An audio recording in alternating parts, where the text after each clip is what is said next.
Good morning, class. Good morning, sir. Welcome to your first science class in grade 9. And I am your mentor for today, Joshua Gaspar.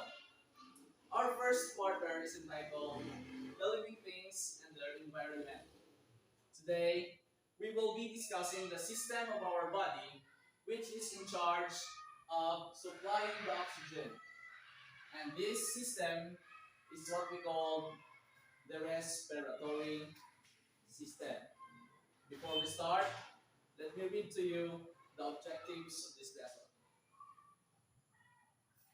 First,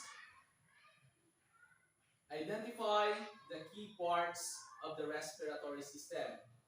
Second, describe the function of each part of the respiratory system. Third, explain how lungs work. Fourth, describe how the movement of the diaphragm helps the air go in and out of the lungs. And last, explain the mechanism of how the respiratory system works. Before we formally start our lesson, for today, I want you to try to inhale and exhale. Inhale, exhale. Feel the air as it enters your lungs.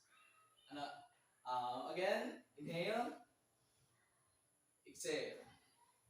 So, what do you think are the parts, especially of the respiratory system, that is in charge of supplying oxygen in our body? Anyone?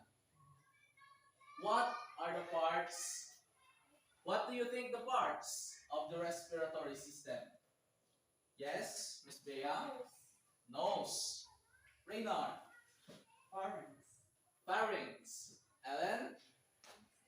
Lungs. Lungs. Yana? Larynx. Larynx. Some more? Yes, Reynard? Alveoli. Alveoli. Some more? Yes, Ellen? Trachea. Trachea. And last? Yes, Bea? Diaphragm. Diaphragm. Those are the parts of our respiratory system. Nose, or the nasal cavity, it includes our nose, our nostrils, and any other parts where the air first enters before it goes through to our lungs. Next is the pharynx, the larynx, the trachea, bronchi, bronchioles, alveoli, lungs, and the diaphragm. And at this moment, we will now proceed to our activity for this morning. Our activity is entitled What a Bunch of Grapes. But before that, I want you to determine first the parts of our respiratory system.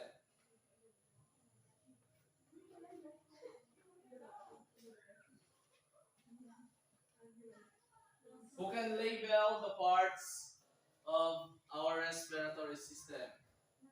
Yes, Reynard. Let's get the name and then put it in our on the respiratory system. Nasal cavity. Oh, next. Thank you, Mr. Reynard. Yeah.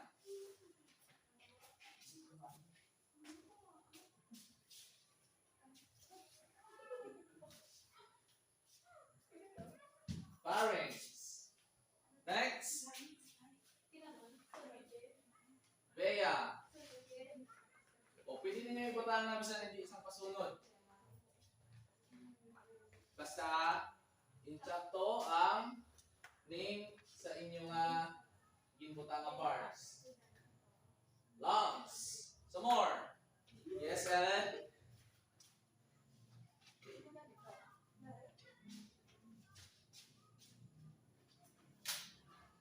Larynx.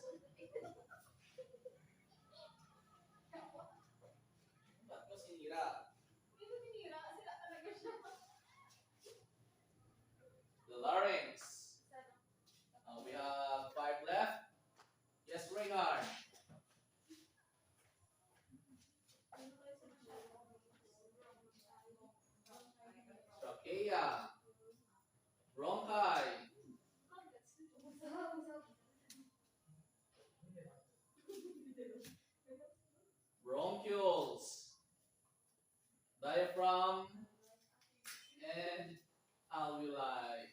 Thank you for your initiative, Mr. Raymond. So these are the parts of our respiratory system.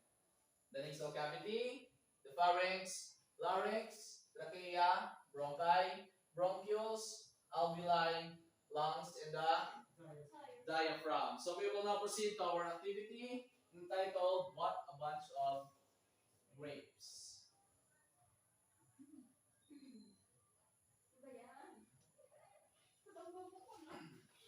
So I've already prepared a figure of grapes here in front, and I want you to determine what parts of these grapes that is similar to the parts of the respiratory system.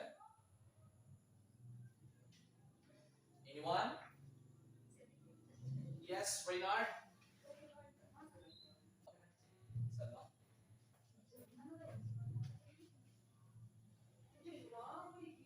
The stem, it represents the trachea. Some more. Bea.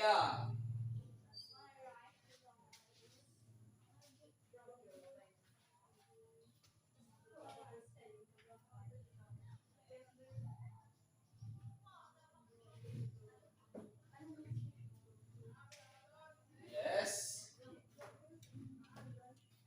The larger stem represents our bronchi. We have two more parts left. Yes, Sienna.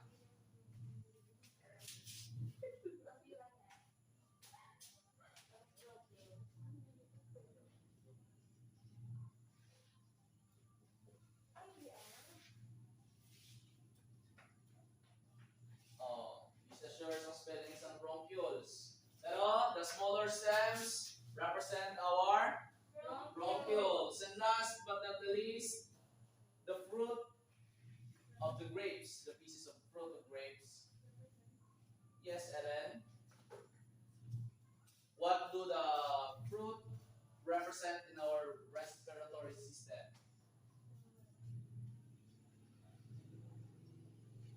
Yes, it represents our alveoli. Thank you, students. So, sa aton nga fruit nga grapes, ang dako niya nga branch, it represents our trachea or ang tube diri sa babaw.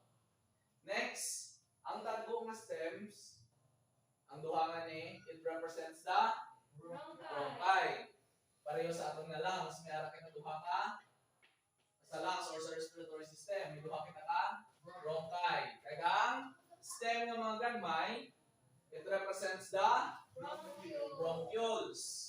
Kag last but not the least, ang bunga or ang binilog sa bunga, it represents our alveoli. Pero take note, ang bunga sa grapes, bisan damo sa tulupon, ang number sa alveoli sa sulod sa lungs, hindi niya sinapatukungan, tungod ang alveoli, damo katama.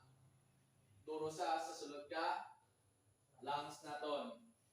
And now, we will proceed to the discussion of the functions of each part of our respiratory system.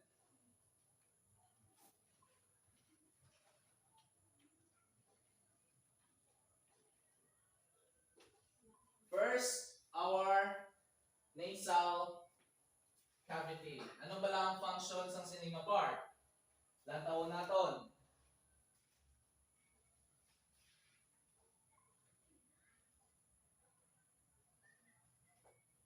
Reynard, please read. Nasal cavity is the opening into the nasal passage. Yes. Ang nasal cavity naton is ang opening para sa alagyan sang hangin. Din siya nag-start sa atong nga nose cag. Nose cag. Din nga sulod ang hangin. Where do the air passes through as it enters our body? Nose and mouth. Do the air enters our trachea directly?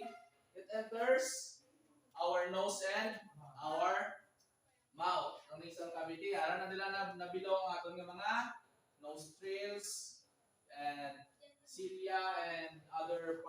our nose. Ang nasal cavity naton ang isa sa mga pinaka-importante nga part sa aton nga respiratory system tungod kini siya ang limpyo sa hangin nga nagasulod sa atong lawas. For example, ara kita sa lugar nga puno sang yapo. As magsinghot kita sa hangin, ang aton nga nasal cavity or ang nose naton nga iban nga part sa aton nga nose, amo ang makasala sang air kag buhaon niya ang yapo. Next nga part sa aton respiratory system is pharynx. How do the pharynx function?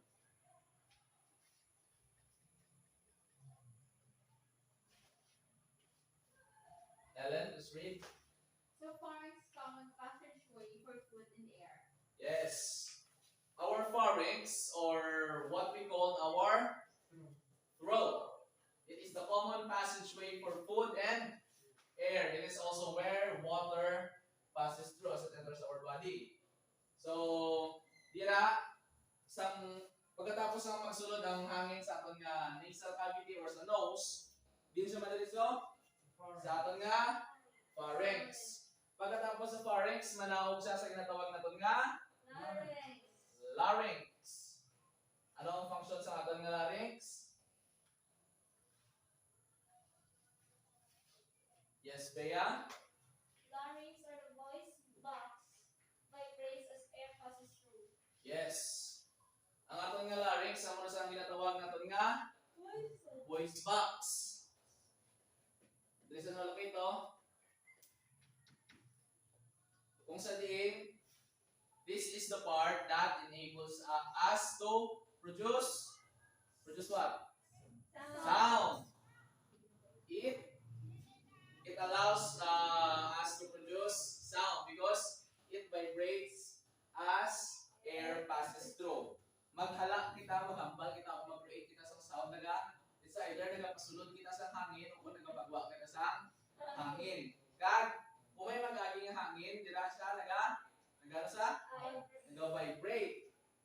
Next, alin sa nasal cavity, pharynx, larynx, ano sunod? Trachea.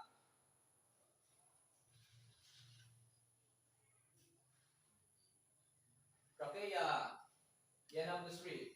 Trachea, windpipe, filters the air we inhale. Yes. We also call the trachea as our windpipe. It filters the air. Dili siya malupit. Amo ni sa nagasala, nasala dun sa aton nga nasal cavity, pagsulod sa aton nga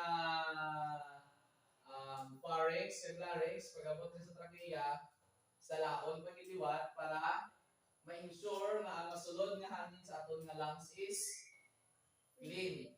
Kay kung nasala sa nasal cavity, once nga nagtuman siya sa food with other substances sa aton nga bakba, pasulod sa pharynx kay sa larynx, may tendency nga haluan na sa dapon sa iko.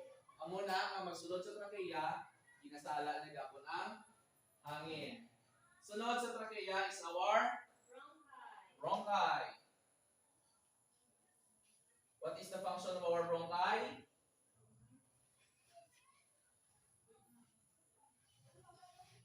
Reynard. Bronchi, the branch harder and fill the bronchioles. Yes.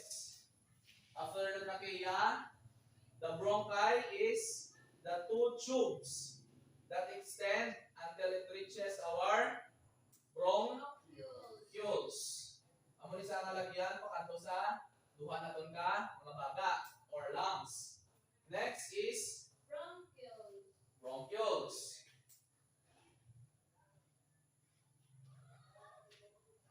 Yes, Ellen? Bronchioles are a branch of the alveoli. Yes. Pagkatapos sa aton nga bronchi, madulong na sa bronchi ang hangin padto sa aton nga mga bronchioles. Ang bronchioles naman ang madulong sa hangin padto sa aton nga mga alveoli. Next is alveoli. Ano ang function sini?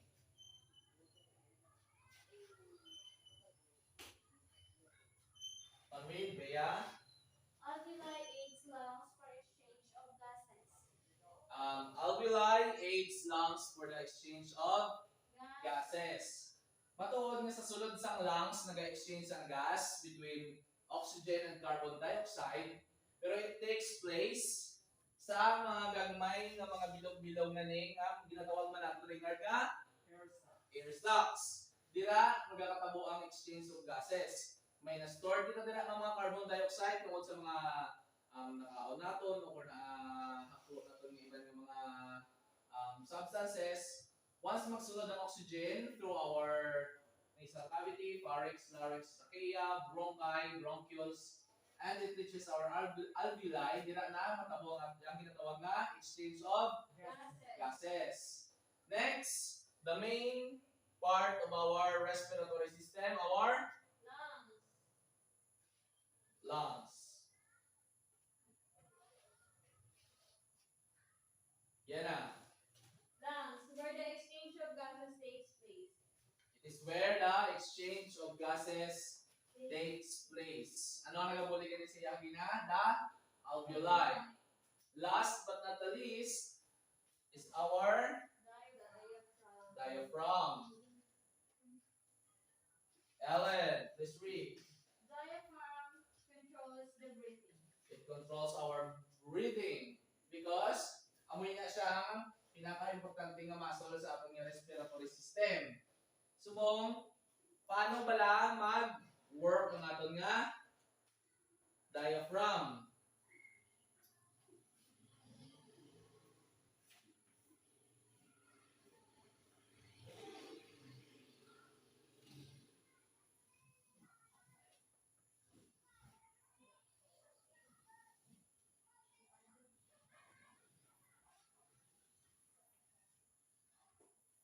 Kung may nga duha ang aton nga lungs, lungs 1 kag lungs 2, paano nagabulig sa aton ang diaphragm sa aton nga pag-breathing? May idea ka kung paano? Paano nagabulig ang diaphragm sa aton nga pag-breathe? Any idea? Okay. Paano mabuligan sa diaphragm ang aton nga lungs kung kita naga ginhawa? First, when we inhale or kung mag-breathe in kita sa hangin, ano matapos sa aton nga diaphragm? It ano? It contracts.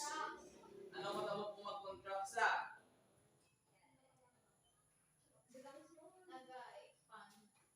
It moves. Din sa kato? Maginhawa ka. Ya. Why? Aga pa naog na diaphragm. Manamo kung manaog sa mahabok yaton nga chest cavity aton nga lungs allows the air to enter our lungs. Okay. So, kung mag-inhale kita sa hangin, anong matabo sa aton nga diaphragm? It will move downward or makontract sa. It will allow the lungs or our chest cavity to expand. Kag makasulod ang hangin nga aton nga ging inhale. Na sa makasulod ng hangin anong mano kita rason? Exhale. Kung mag-exhale naman kita, mano yato yung diaphragm? Goes out. Ma-relax sa, it will goes up and return to its normal state or normal position na. Okay? Yes, sir. Sinyan na kung paano mag-work ang diaphragm, kagang paano siya makabulig sa aton nga pag-inhale kag pag-exhale. Yes, sir. Okay. Next. Okay. To sum up the function of our respiratory system, we will determine how the air flows inside our body. First, air will enter our nasal cavity. Sa upper part sa aton nga respiratory system, ang nasal cavity, pharynx, larynx. Dili gina filtered kag gina cleanse ang air. Gina pagsulod niya, di ba, it's either or ano sa klase ka hangin. May ara ka mga malamig na hangin or whatsoever. Pagsulod niya sa nasal cavity, ano siya? I-filter kag i-warm. Medyo painiton siya as it enters our nasal cavity, pharynx, and larynx. Manotice nyo na ay mag-inhale ka mo sa malamig na hangin, try nyo uyok sa inyong palad and feel if mainit yun na palang ang in-exhale ninyo nga hangin. It enters our nasal cavity, then it passes through our pharynx, then it goes through our larynx before it is filtered again in our trachea. Then, as it enters our trachea, it will separate in our two tubes, which we call the bronchi. It is the time that air enters our lungs. The air that passes through the bronchi will pass through our bronchioles before it enters our alveoli. As air enters our alveoli or our air sacs, the oxygen, or when the exchange of gases happen, we will exhale our carbon dioxide, and the oxygen will stick to the wall of our air sac.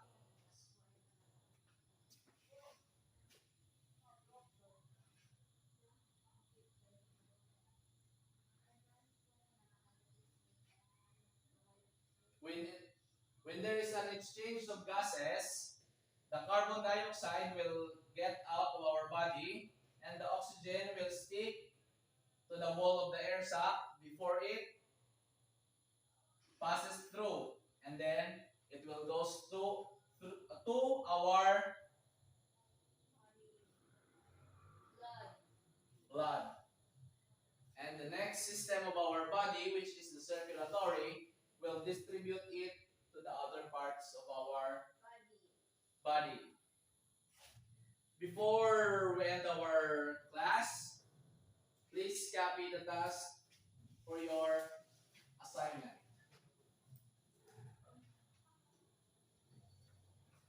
For your assignment, number 1, please read Reynard.